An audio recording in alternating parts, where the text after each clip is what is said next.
Hello and many thanks for joining us. This is the news on Galaxy Television, broadcast to via sharing Nigeria, West Africa and across the globe. My name is Tife Tanimomo. Our top stories. Clergy Tunde Bakare visits President Muhammadu Buhari and kicks against calls for power rotation in the country.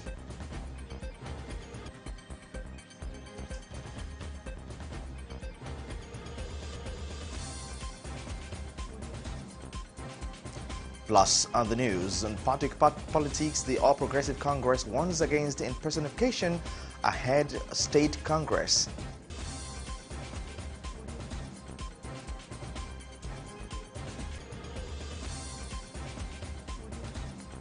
And taking you outside Nigeria, 3 explosions kills at least 37 persons and injures 70 others during Friday prayers in Afghan city of Kandahar. Those are top stories. Bring you details in just a moment.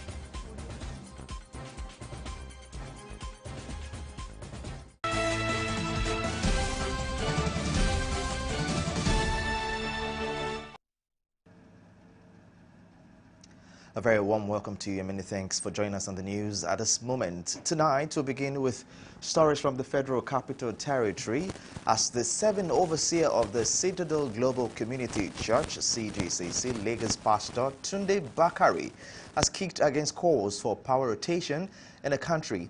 Bakare stated in Abuja Friday after meeting with President Muhammadu Buhari at the presidential villa. He attributed political immaturity to the calls for power shift. According to him, it is not where the president comes from that matters, but what he or she carries and has to offer. The clergy also hinted that he may contest the 2023 presidential election. According to him, every Nigerian who is of age and who is not disqualified by any means is free to contest. Perhaps one of the best things the present National Assembly has done, especially the Senate, because with that, Nigerians can vote. And then the results can be transmitted so easily. Not only that, part of the State of the Nation address that I did on October 10, I emphasized how Nigerian youth, especially undergraduates, are disenfranchised in our country. You will recall that Bakare was the running mate to President Muhammadu Buhari in the 2011 presidential election. And I will shift our focus away from that to party politics as the People's Democratic Party seeks to include in a lawsuit members of the National Assembly who defected along with Zamfara State Governor Bello Matawalle to join the All Progressive Congress as co-defendants. Nigeria's main opposition party, the PDP, is seeking an order of the Federal High Court in Abuja removing the state governor for defecting from the party with whose ticket he got elected into office. PDP contends that in view of an earlier judgment of the Supreme Court to the effect that the APC had no candidates in the 2019 governorship election in Zamfara State for failing to conduct valid primaries, it will be unlawful for Matawalle to retain his office. The party argues that remaining in office amounts to transferring PDP's victory to the All Progressive Congress. November 2, 2021 has therefore been scheduled for hearing of the PDP's motion for joinder and other pending motions before Justice Inyang Eko. This new date was reached at the resume of hearing on the matter Friday. Ogo Onukwa San is counsel to the PDP, while Mike Ozekome San is the counsel to Zamfara State Governor, Speaker of the House of the State House of Assembly and State's Chief Judge. Made reference to them as one of those actors. Yeah, so it's also important that we join them formally so that whatever order is made by the court will also bind us. It's a normal procedure and the court has a discretion to do it. What they are trying to do now, because we filed the plenary objection, that they are saying that the 3 senators of PDP that defected to the APC, including the House of Representative members. And now we're still tracking party politics, but now in the southwestern part of Nigeria. Ahead, the State Congress of the All Progressive Congress in Ogun State, the caretaker Extraordinary National Convention Planning Committee, led by Honorable Wale Ohu, has declared that if any person impersonates the committee, the law enforcement will take charge. Addressing newsmen at the party secretariat in Abeokuta, the state capital, the committee chairman, Honorable Onu, said only the elections held inside the main bowl of the MK Abiola Stadium in Abeokuta will be regarded as valid state Congress election in Ogun State. He noted that he had been mandated by the national leadership of the party to vet, screen and conduct the Ogun State Congress of the APC. He added that the outcome of the congresses were subjected to appeal and subsequently validated and upheld by the CCECP of the party. And I'm telling you, whoever impersonates this committee in Ogun State, between today and tomorrow, the law enforcement agents have been put on hold to take charge of those people. It's impersonation and nothing more. So it's not the issue of parallel Congress, it is the issue of impersonation. So we are going to treat them as impostors.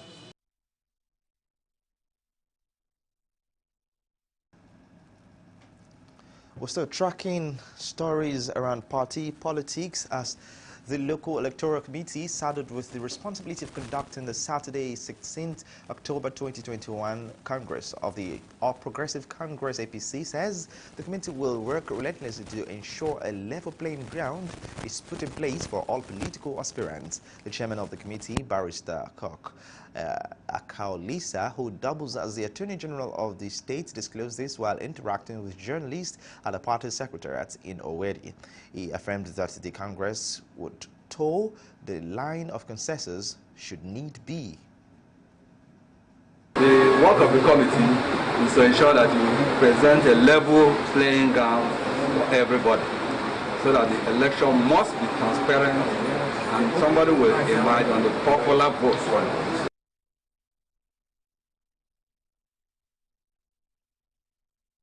Akaolisa said the committee chaired by him will work in synergy with the national officials to deliver free, fair and credible Congress.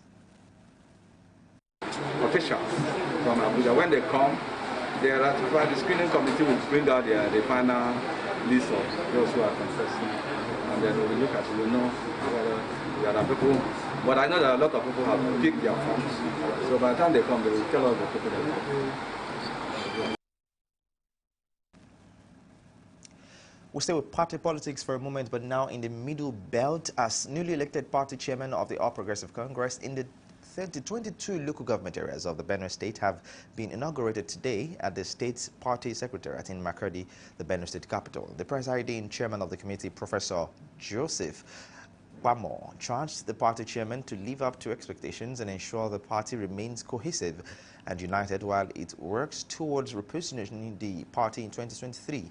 One of the newly elected party chairman from Buruku local government area, Honorable Mkar Pepe, said with the emergence of the new chairman, they will work to reclaim the party in 2023, describing the purported coming of the APC members to PDP in Benue as political business. Since long ago, and I believe this time APC has given me the mandate of handling Buruku as a party chairman, and I believe in 2023 I hope I deliver Buruku to APC. Just sworn in the local government party chairman of the APC so that they'll be able to participate in tomorrow's Congress. You're still watching the news on Galaxy Television. We'll take a quick break now, but in the part 2 of the news, Professor Yemi Oshibajo calls on well-meaning Nigerians to join hands with the government to provide adequate care for homeless children and orphans. This story gets our focus in just a moment. Stay with us, please.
Welcome back. Many thanks for staying with us on the news on Galaxy Television.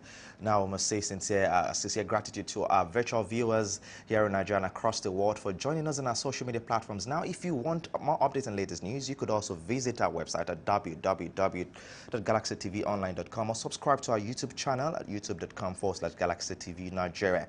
You can follow and interact with us on our Facebook page. We are live on Facebook at facebook.com/GalaxyTV. Don't forget to follow and tag us on our Instagram page at Galaxy TV. You can also avail our eyewitness feature via WhatsApp. If you have breaking news around you, simply share a story by sending short clips or videos of the news on 0818-6666-669. Our social media platforms are user-friendly and can always accommodate your live updates and comments. We'll stay with this story as Nigeria's Vice President, Professor Yemi Osinbajo, has called on well-meaning Nigerians to join hands with the government to provide adequate care for homeless children and orphans, saying government alone cannot do it. He said the provision of adequate welfare for vulnerable women and children in the society should be collectively shouldered by government and spirited individuals. The Vice President made this known at the inauguration of an orphanage home in Akure, Ondo State capital. According to him, 90% of Nigerian children are homeless, a figure that seems to be growing rapidly. To express your belief that children, even orphan children, deserve the very best that life offers. After all, we're all equal before God. And you are absolutely right. Being an orphan does not and should not define the future of the child. It's kind in this part of the country. This ceremony is indeed very unique in the sense that its focus is on the often neglected categories of people within the society, that is, orphans and vulnerable children. Of the people of Ondo State. And because we are in perilous times, when the scourge of banditry and kidnapping are common everywhere, we would be most grateful if a military post or a military or police post is sited near this establishment by the government to supplement the security architecture.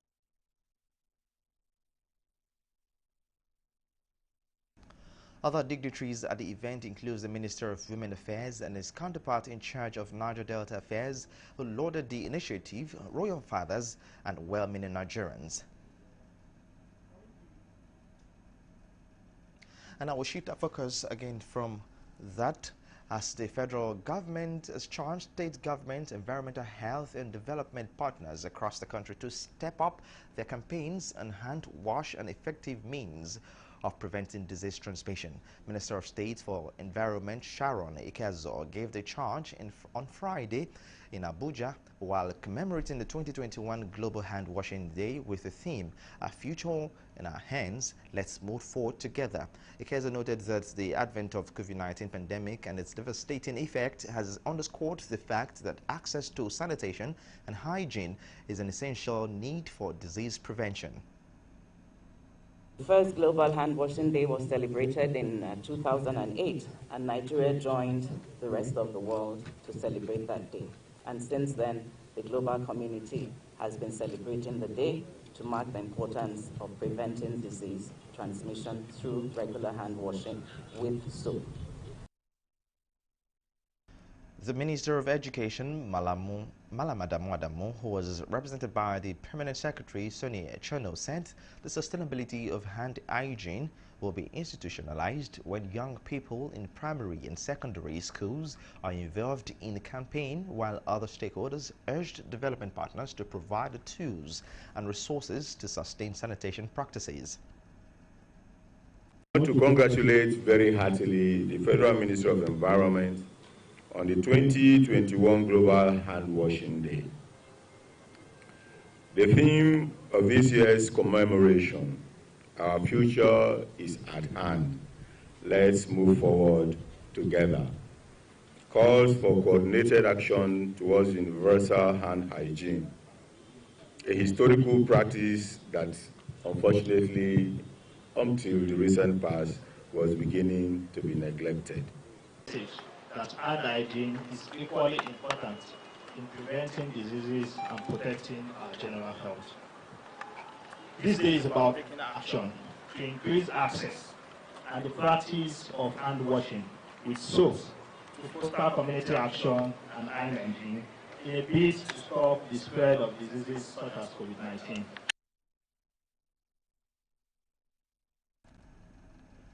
Now let's track crime-related matters as the Justice for Federal High Court Justice Chukwu Jiku Anike of the Federal High Court Lagos, after hearing all applications relating to the controversial 20 billion bailout loan allegedly belonging to Kogi State Government and warehoused in Sterling Bank PLC, the Counsel to the Economic and Financial Crimes Commission (EFCC) brought a suit against the state government alleging that money found in the particular bank account is suspected to be a proceed of illegal activities. The account is domiciled with the name Kogi State Salary Bailout Account, with which the Commission secured an interim order to freeze that account. Galaxy's Daniel Tanimo reports that the counsel to the Kogi State Government, Professor Samrugo San, filed an application to annul EFCC's order to freeze the said account, and investigation shows that Sterling Bank clearly stated that the account was an internal mirror account opened to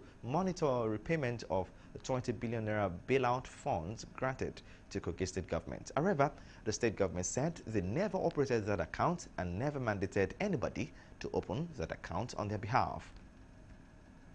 On the filing of our application, that actually it came, that the truth came up that actually that the account never existed. Sterling Bank specifically stated that the stated account is an internal mirror account opened to monitor the repayment of the 20 billion naira bailout fund granted to state government, Kogi State Government. So we have mandated EFCC to show us anything to the contrary, which up to now they have not. Upon facts and documents attached, which were served to the EFCC and the court, the pictures became obvious that the order was obtained in a haste and in error without proper investigation, which is the main reason EFCC discontinued the matter in court. Upon these facts, now EFCC brought an application to discontinue the matter. That is the position. And today, they have the application before the court, and the court has discontinued the matter and the account unfreezed.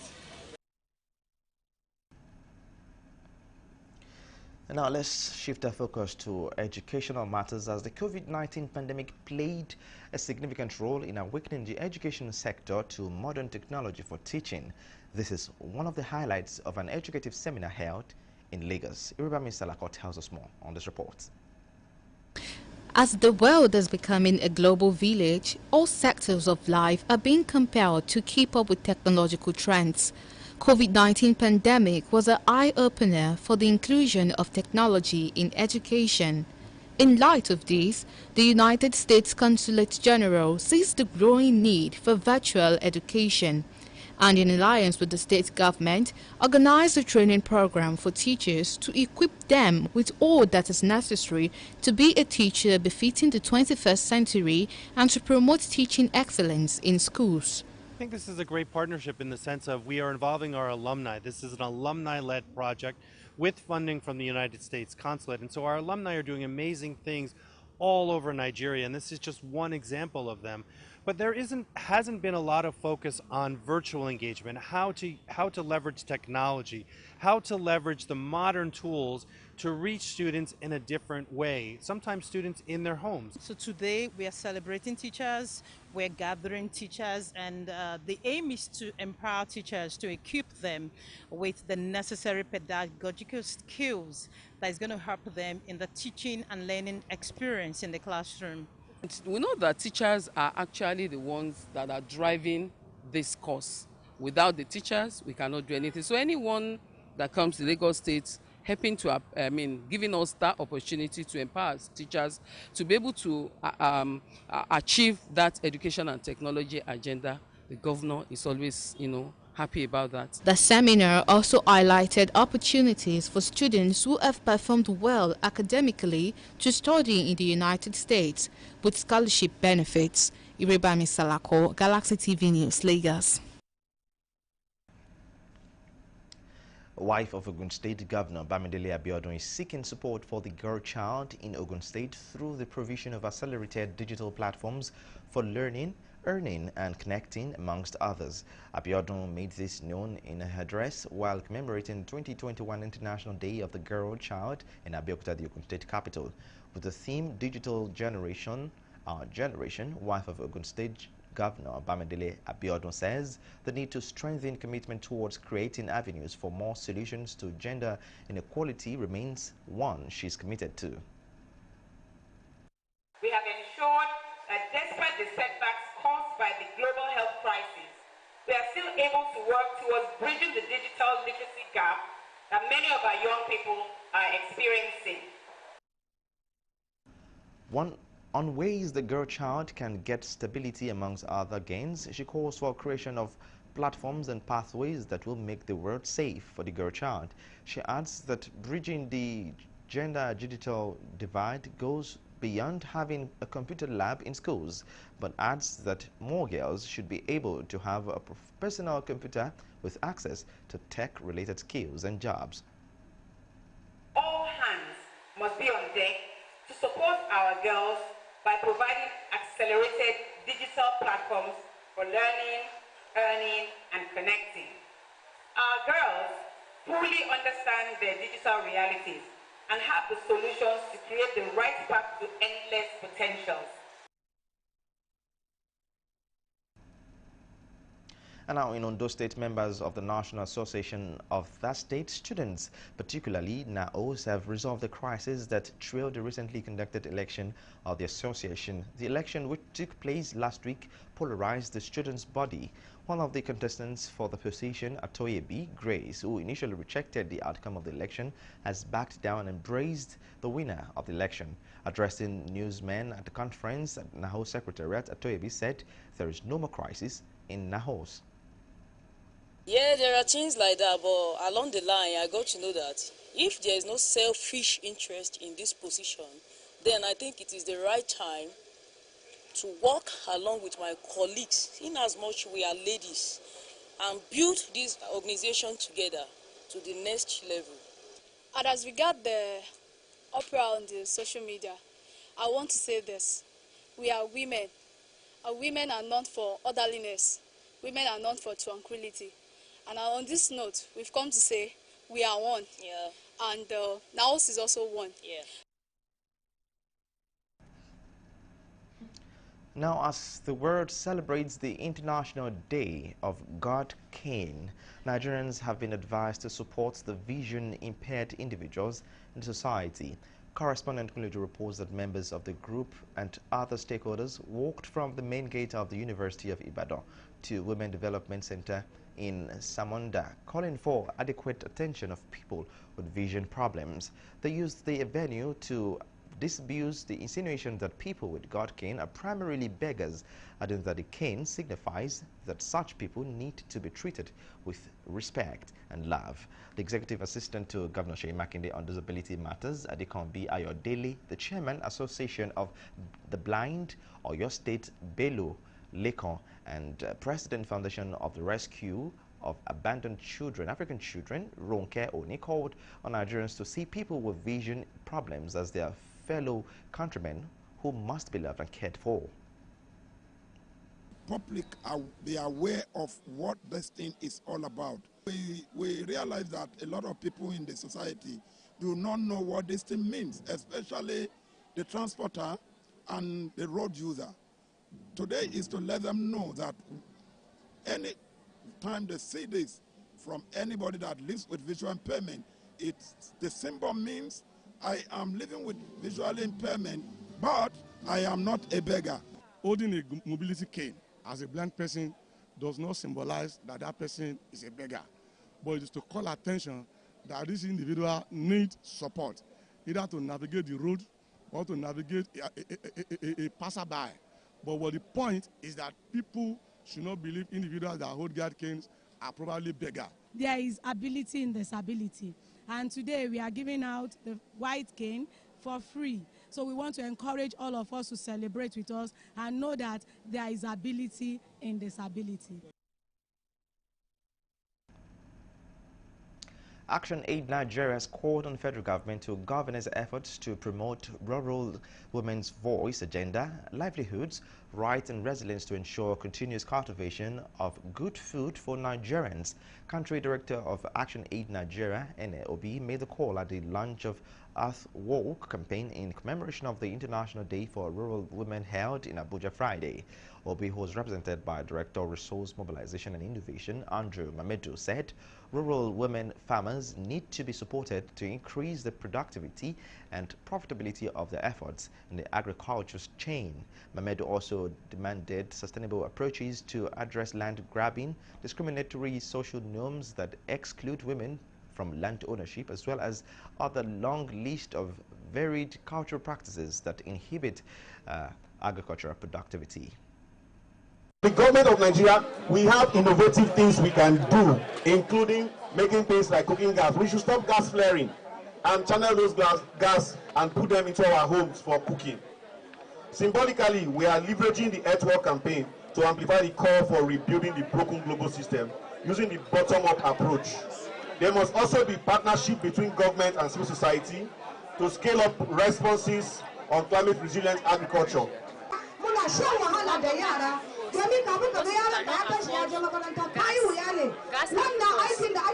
We are going to talk with our own people to stop holding the tree, the roads, the rivers, and so on, so that this thing will take effort, or it will help us to stop what the government is doing. Also speaking, a female farmer, Aisha Mohammed, called on government to lend a helping hand to all rural farmers by providing them what is needed, especially in the area of climate, so as to have more food produced. Now, the federal government has been advised to consider dialogue with the proscribed separatist group, the Indigenous People of Biafra, IPOB, and other aggrieved groups in the southeast region of Nigeria so as to resolve the issues leading to their agitations. This was made known by a coalition of civil society organizations during the Nigerian Civil Society Situation Room Dialogue section with security agencies in Awka, the Anambra State capital. They, however, urged people to give peace a chance, noting that no meaningful development can be achieved in a hostile environment. You need to engage. If you don't engage today, make it 40 years, you are still going to engage. These are Nigerians, more so that you have millions of Nigerians that are not working. And I don't mind, they say it's a devil's workshop. What are we doing engaging the young people? We don't have jobs. And many of the politicians are seated, political leaders, they are seated in their own environment. Now, we've understand that there is also a call for people to boycott the election, the Anambra election. And so, it is assumed that if people have been obeying order of the IPOB, and there is likelihood that we also obey the call. Exercising our franchise to elect the best that can go there and represent us and fully represent us and bring these issues on the table. We can do that. It's better than violence. It's better than scaring people.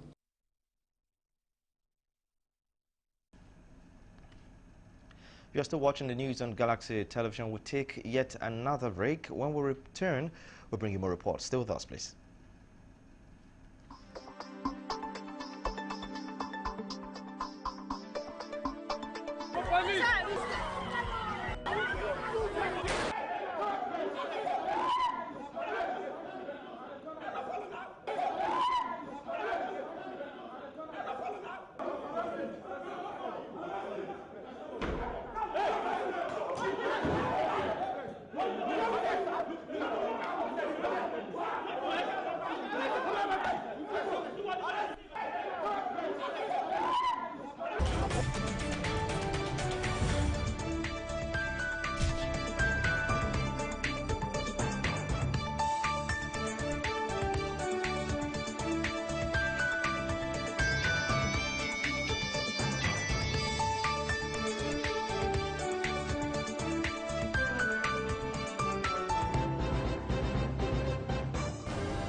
Welcome back. You're still watching the news on Galaxy Television, and we absolutely appreciate it.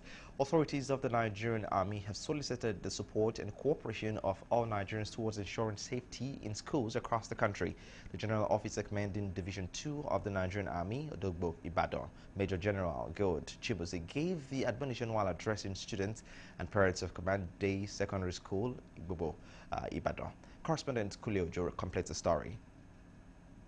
Speaking through the Director of Training of the division, Brigadier General Umaru Muazu, Major General Gold Chibuze restated the commitment of the present administration under President Muhammadu Buhari to improving security in all schools. He maintained that though the country is going through a tense period, adding that all hands must be on the deck towards ensuring the safety of all and sundry.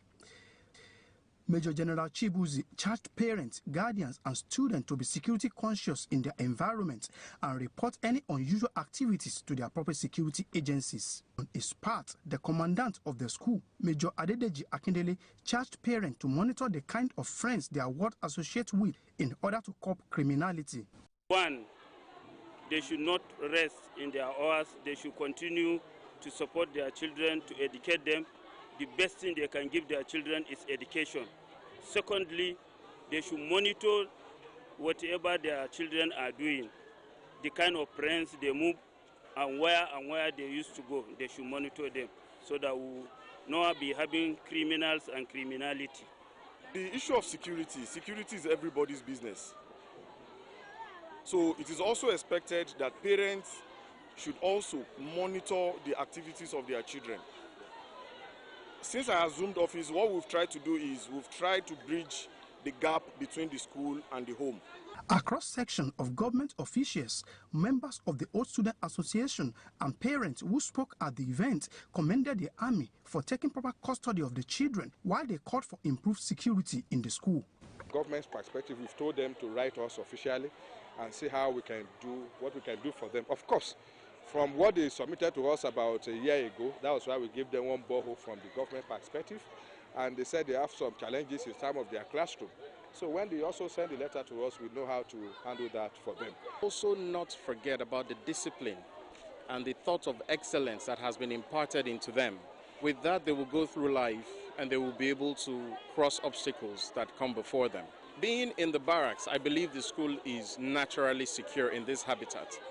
However, I believe that teachers and students should also be aware. This is a school where they do roll call, so they know when they have been infiltrated. They promised to continue to monitor the activities of their wards and ensure that there is no gap for the children to explore negative social vices. The high point of the event was a presentation of prizes to deserving students. From Odogbo in Ibadan, Kunle Ojo, Galaxy TV. And from that story, we'll take yet another breather. When we return, we'll bring you more stories. Stay with us.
Welcome back. The Nigerian Army has confiscated 141 bags of rice, 4 vehicles, and arrested 4 suspected smugglers and carters as part of its ongoing Operation Still Water in Ogun State. The operation had been launched on October 4 by the B1 Division of Nigerian Army to address insecurity during the festive periods in Lagos and Ogun State. The Commander, 35 Artillery Brigade, Alamala, Brigadier General Abiodun Adekoya disclosed this at the command on Friday while handing over the seizures to the Nigerian Customs Service NCS Ogun Area Command 1. Adekoya said operatives of the command intercepted the smuggled bags of rice at Itori in Ewekoro local government, while the cultists were arrested at Shagamu in the Shagamu local government area of the state. He also disclosed that the suspected cultists will be handed over to the Directorate of Social Security Service for necessary action. Now, a 71-year-old man, Ajibola Olufemi Adeni, has reportedly died during a sex romp with sex worker inside a hotel in Ogun State. A correspondent gathered that the incident happened on Monday at a hotel in Ogodo area of Shagamu local government area of Ogun State. It was further gathered that the deceased had visited the hotel to relax with one of his social sex workers, who was simply identified as Joy. In the course of the sexual intercourse, the man slumped and died immediately. An hotelier in the area confirmed the incident. According to the source, the police from Ogijo Division had visited the scene to evacuate the corpse of the deceased, where they also recovered his automated teller machine card and driver license. When contacted, the Police Public Relations Officer, PPRO of the State Police Command, DSP Abimbola Oyeyemi, confirmed the incident but refused to comment, saying the family of the deceased have pleaded discretion with the police and that they should not allow the media attend to the case. And I will take you to Oyo State as a truck fully loaded with drinks on Friday morning rammed into one of the abandoned buildings of St. Michael's Primary School, Wema Junction at Akpata, end of Ibadan Expressway. Eyewitnesses say driver of the truck coming from Oluyole Estate area of Ibadan blamed the accident on brake failure. The accident resulted in gridlock as road users had hectic time negotiating the small available space on the road. Traffic officers from the Nigerian Police Force, Federal Road Safety Corps, and Oyo State Road Transport Management Agency controlled the traffic and diverted motorists to alternative routes.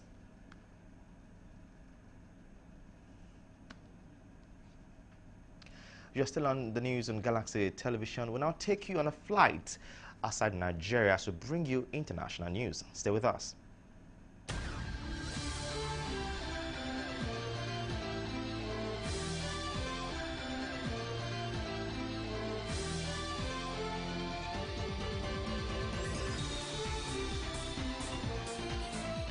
Tracking stories from the international scene.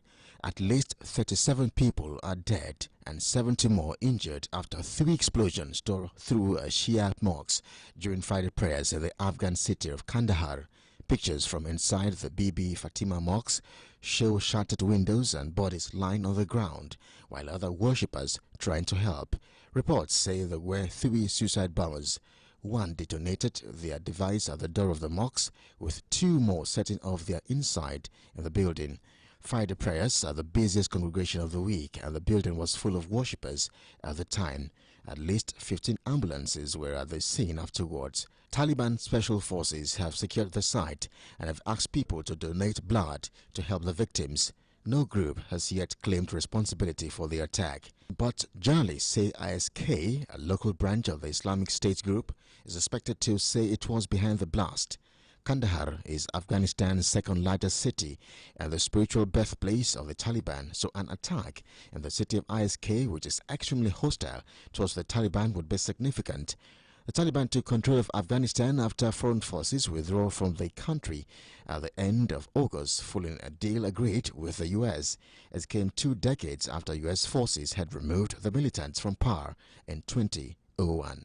Away from the Middle East, Sir David Ames, who represents South and West in Essex, was attacked on Friday afternoon at Belfast Methodist Church in Leigh-on-Sea. A man has been arrested in connection to the crime. Essex police said they were called to reports of a stabbing in the area and recovered a knife from the scene. Reports say the Conservative Member of Parliament was stabbed multiple times. They said they were not looking for anyone else in connection to the incident. Former party leader Sir Ian Duncan Smith said he was praying for a full recovery. He said on Twitter, open of quote, "My thoughts are with David and his family at this awful time," end of quote. The 69-year-old, who is MP for Southend West, is thought to have been attacked as he met constituents at Belfair's Methodist Church. The Joe Cox Foundation, the charity set up in memory of the MP, was murdered in 2016, said it was horrified by reports of the stabbing. Still tracking stories from the international scene to COVID matters, the U.S. has announced that it will reopen its borders to fully vaccinated travelers from November 8. The move marks the end of the tough restrictions that have been imposed on travelers since March 2020. The current rules bar entry to most non-U.S. citizens who have been in the UK and a number of other European countries, China, India, South Africa, Iran, and Brazil within the last 14 days. However, with the lift of the ban, all travelers that have taken the 2 doses of the COVID-19 vaccines will be allowed to enter into the United States without any restriction. And finally, on the international scene, back here in the African continent, a mob in western Kenya has killed a self-confessed serial killer who escaped from custody 2 days ago. Police say 20-year-old Marston Wangela was traced by villagers to a house in Bungoma town and beaten to death, they say. Authorities had launched a massive manhunt for the fugitive who admitted to killing more than 10 young boys during a 5-year period. He also confessed to drugging them and in some cases drinking their blood. He reportedly returned to the home of his parents who have disowned him and was subsequently strangled by neighbors who found that he was there. An eyewitness said he tried to stave off suspicious locals by moving to a nearby house, Bunguma's police commander reported. It is thought his family identified the body, although a police spokesperson said they are still doing basic verification to make sure the deceased is indeed Wangela. It is the curious villagers who first identified him and went ahead to kill him even before the police could be informed. A post-mortem carried out by the government pathologist showed they had been strangled and hit on the head with a blunt object. Wangela killed his first victim when he was just 16 years old, a similar age to some of his victims. He posed as a football coach to lure his victims to secluded areas, after which he attacked them. In some cases, he took them as hostages for ransom. The killings took place in Nairobi and areas of eastern and western Kenya. And that's a wrap on stories from the international scene.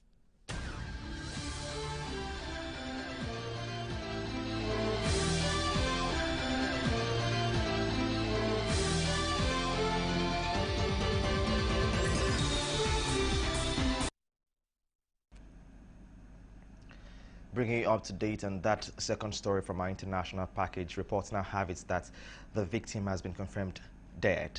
And from that story, we'll take you to our entertainment desk at the moment. Stay with us.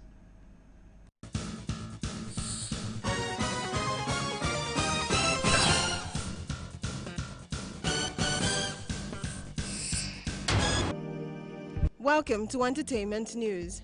Actress Mercy Johnson Okoje and her husband, Prince Okoje, are celebrating their son Henry, who has turned 70 today, October 15. Mercy shared photos of them celebrating Henry at home and wrote, "My Henry 7, happy birthday to Mommy's Heartbeat. The Waymaker will keep you and shield you today and always. Allow me flood your timelines, cause it's your world. Happy birthday to you, Henry." Afrobeat legend Fela Kuti, who had turned 83 today, October 15, if he was alive. His son Femi took to his Instagram page this morning to celebrate his father and tell him how much he's missed. He wrote, "Happy posthumous birthday to our father Fela. Wow, 24 years gone and we still miss you so much. We love you."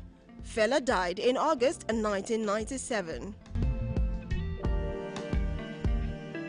Meanwhile, Nigerian actress Bimbo Oshin has continued to mourn after her husband Oladiran Ishola Ibironke, aka Dudu Heritage, passed on.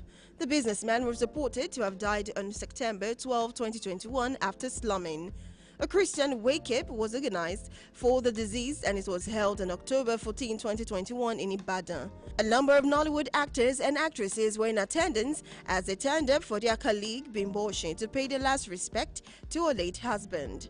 Popular gospel singer Tope Alabi, Nollywood stars such as Mide Martins, Muyiwa Ademola, Jayola Kuti, Adeniyi Johnson were all in attendance and lots more. Big Brother Naija star Lucy Edit recently had a blowout on social media after experiencing a strange encounter with an unknown person. The reality star, who is known on the show for her no-nonsense personality, received a distasteful message from a strange phone number on her personal line. Taking to her Instagram story, Lucy posted a screenshot of her exchange with a stranger who had asked if she was free for the night. In the WhatsApp message, the stranger is identified as Debo, who is a businessman visiting Lagos from his base in Port Harcourt. Debo asked if Lucy was free, stating that he wanted her for the night. Debo's message obviously didn't go down well with Lucy, and she went onto social media to sternly warn people who knew her not to give out her phone number without permission. And finally, on entertainment news, Emmanuel Kojo, the first black actor in Beauty and the Beast in UK, has reportedly been removed from cast over allegations of inappropriate language. The 29-year-old had been playing the lead role of the Beast in the musical until he was suspended. According to Daily Mail, he was removed from the touring production at Liverpool's Empire Theatre following allegations of inappropriate language and suspended while a full investigation is carried out. Alan Hawke has taken over the role. The suspension comes days after Kojo announced that he will be taking a break from social media. The actor, born in Ghana, has twice been nominated for Olivia. He also has starred in productions including 12th Night at the National Theatre and the Scottsboro Boys at the Young Vic. That'll be all on entertainment news.